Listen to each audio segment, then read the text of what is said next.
Okay, well, now that you guys can see my cute little PowerPoint, we'll start with this one.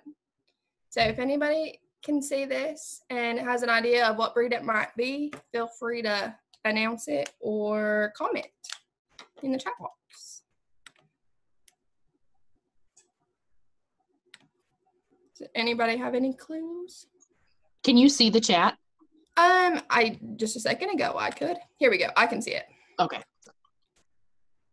Australian cattle dog. Yes, that is an Australian cattle dog. Now, I see that one of you had commented blue heeler on it.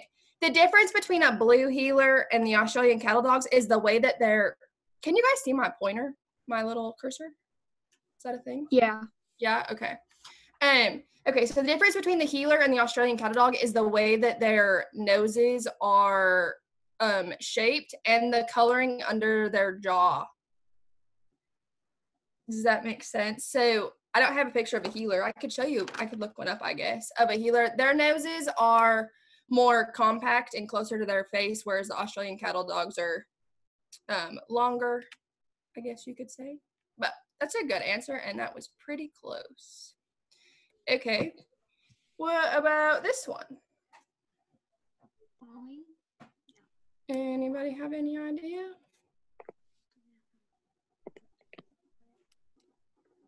Australian Shepherd. Any other guesses?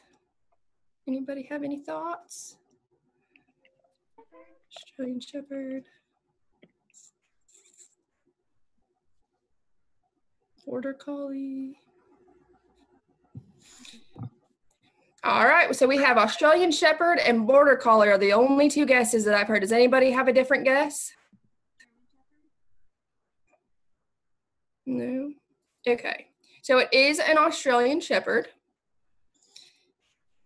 The Australian Shepherds versus a Border Collie. Border Collies do not have this red by their faces and down on their bellies.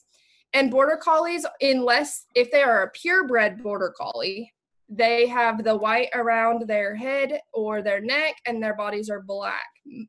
Purebred Border Collies don't have this brown color or like the speckles on them. Okay, let's try the next one. Oh, that's still the answers. What about this one? This one's a hard one. I don't know if anybody will know this one, but take a wild guess. Sheepdog. Sheepdog. Any other guesses? Old English Shepherd? Old English?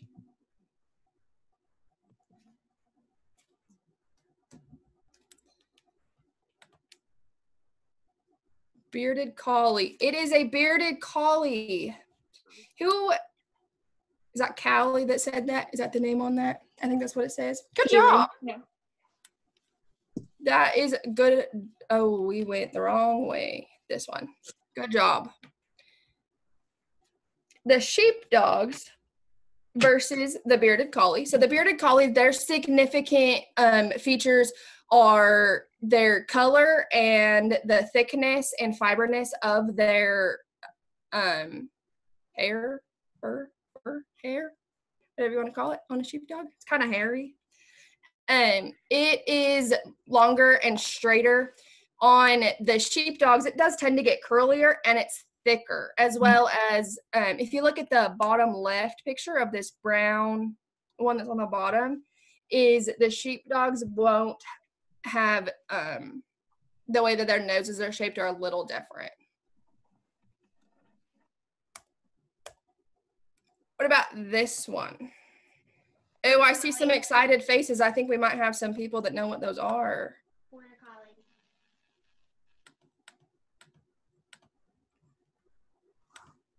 Border Collie, Border Collie, Border Collie, Border Collie.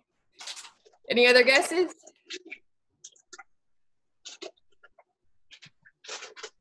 No. You are most definitely correct. It is a Border Collie. You guys did good on that one. Everybody that guessed got that one right.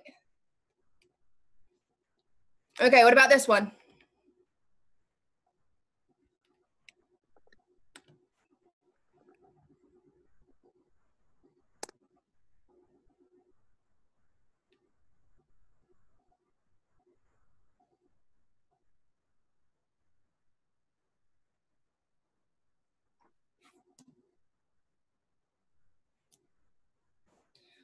Corgi, a Welsh Corgi. Welsh Corgi.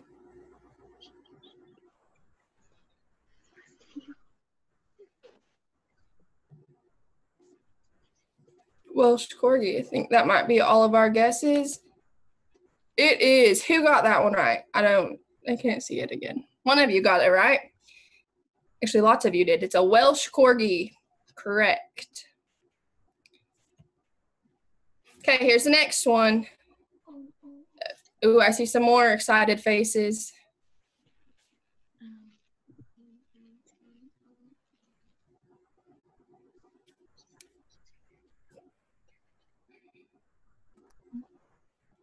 Collie.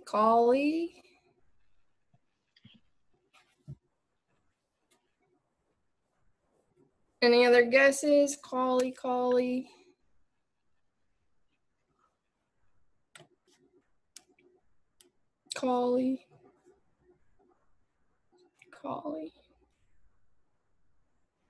Border Collie.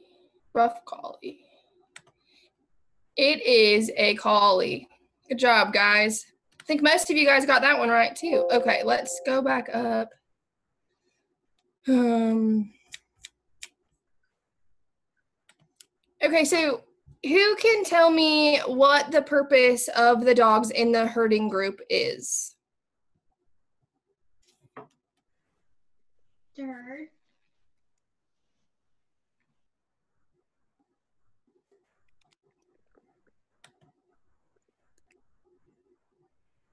To herd livestock. Does anybody herd other animals, sheep, cattle, livestock? Yes, that is correct. The herding group are specifically that are ones that are work dogs to herd cattle or sheep or other livestock necessarily. Sometimes it's herding them into the corral or moving them in from pasture or loading them in the trailer, all sorts of different stuff like that. Okay, let me see.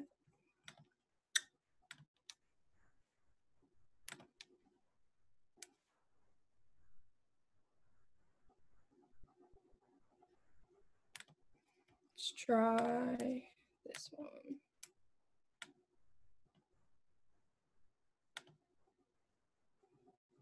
Give me a thumbs up if you can see this.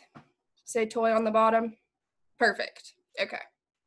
So let's try the toy category.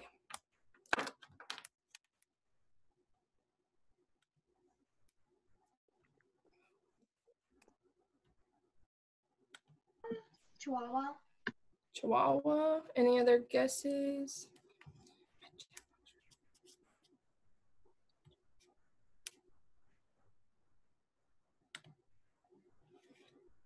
Oh, yep. It is a Chihuahua.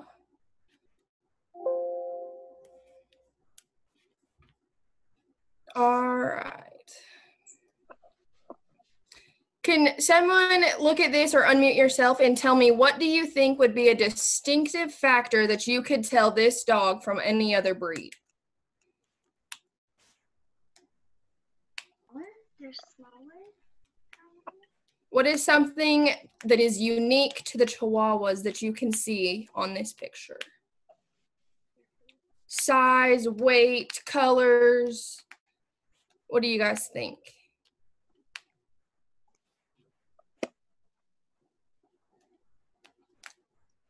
I can't see my chat box anymore. It ran away. They're saying the ears, face and ears, and popping out eyes. Yes. So the ears are a very distinctive factor. They do tend, if you look at this gray one, by my little mouse again, the corner of his ears, you see how they're shaped kind of in that upwards to a point. That is something that is unique. They're obviously they're a smaller breed. They're not very big, and the way that their eyes are positioned on their head according to their snout and their nose is a very good indicator from other dogs. Good job. I don't know why my chat box ran away.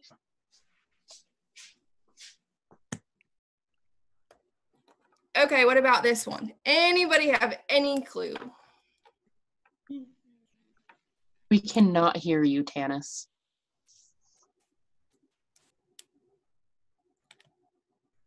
Oh, I got my chat box back.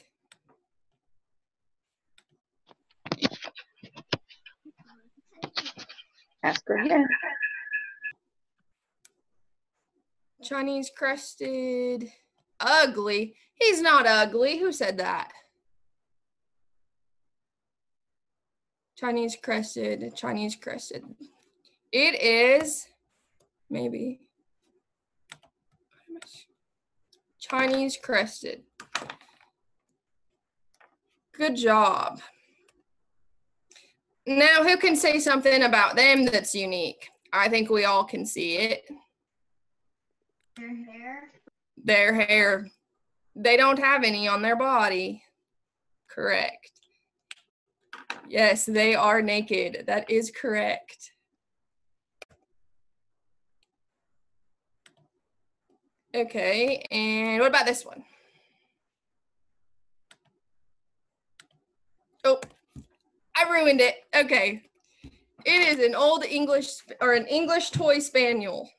Spaniel. They tend to have horrible structure problems on their feet and legs, meaning that their toes oftentimes point out instead of pointing straight. And they have the short, compact nose with really long tongues.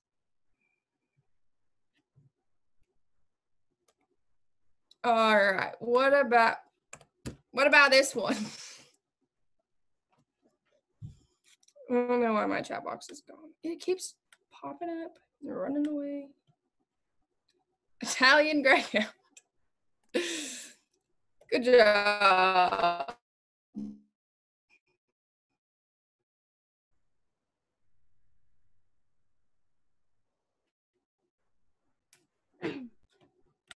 In the picture, they almost look like they should be a big dog, but they're not. They're actually a smaller dog breed. And their characteristics are their necks are oftentimes almost what I looked it up earlier, and it said that their necks should be about 3/4 the length of their body. So the length from his shoulder to the front of his hip should be about the same length as his neck. And about this one.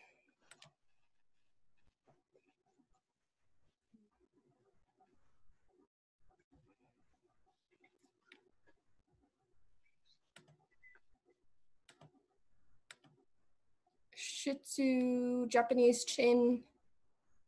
Shih Tzu, Shih Tzu. Any other guesses?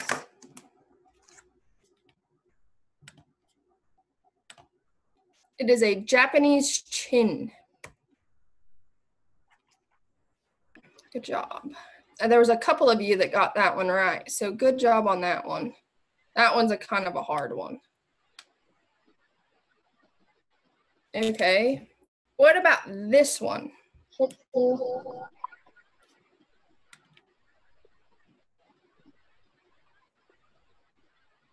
A Maltese Shih Tzu. Okay, we do have a question. Let's go back and answer this question really quick about the last one. See if I can figure out how to go back. Okay, difference between the Shih Tzu and that Japanese chin. Okay, so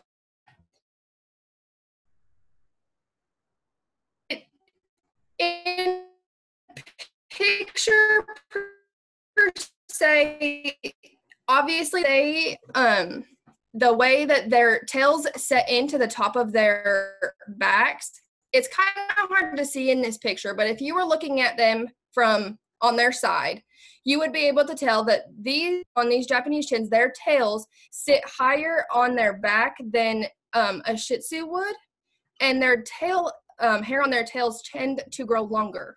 Also, if you're looking at their faces from the face, if you look at this one that's a drawing, you can see that theirs are very and the way their mouth is very narrow, and their eyes are, they sit closer together. On a Shih Tzu, their eyes are farther apart with, it's not so fat and compact of a nostril, of a nose and muzzle. Does that make sense? Does that answer that question? Okay. Now we'll go back to this one. Let me get back on. I think some of them answered Maltese, Shih Tzu, Maltese. Okay, this one is Maltese.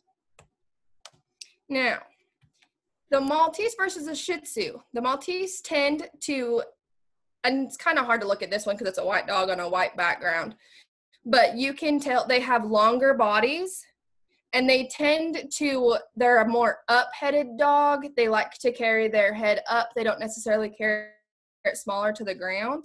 And Shih Tzus have a shorter, more compact neck. Okay. So that is it for the